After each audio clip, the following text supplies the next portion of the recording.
May nakalaro ulit ako sa Dama Legend mga bossing. Okay, ginamit ko na naman yung 313 na panablang tira. Panabla lang habol ko dito eh. Yan, once na magkamali siya, yun, doon siya matatalo. Panabla lang to eh. Yan, dito ulit tayo sa ating inaaral na tira. Pumasok siya. Yan, pakain. O dito may ginawa siyang ibang tira. Yan, ayan. Talo tayo dyan pag tumira tayo ng 13-16. Kaya paatras. Okay, dito, yan. Magaling to mga boss.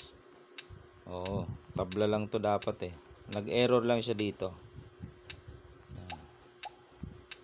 Dito siya nag-error, sumingit siya. Dapat tinatlon niya na ako eh, para draw. Kaso sumingit siya dito, sumabay ako. Kain siya dalawa, nakadama ako. Dito siya, dito ako. Tinakpan. Yun, sinayang. Sinayang.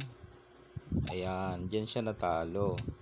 Doon lang ako timing. Hindi siya pwede mag 4-5 kasi may 7-3. Madadalwahan siya eh. Dyan siya, balik. Dito na. Ayan, na-corner na siya dyan. Surrender mga bossing. Okay. Ngayon, nag-rematch. Nag-rematch. Okay. Dito naman, ako naman ang first move. Siyempre, 115 lang yung nakasanayan ko eh. Real, yan.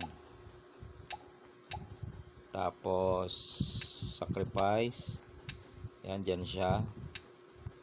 Dito ako. Dito siya. Yan. Dito siya. Yan. Nag 10-6 dito ako. Nagpaatras. Ayun, umatras. So dito 3-13 lang. Yan mga bossing. O, dyan. Pag solo niya dito ng tawag dito 16-4, nag 5-1 ako. May lansi kasi ako inaabangan.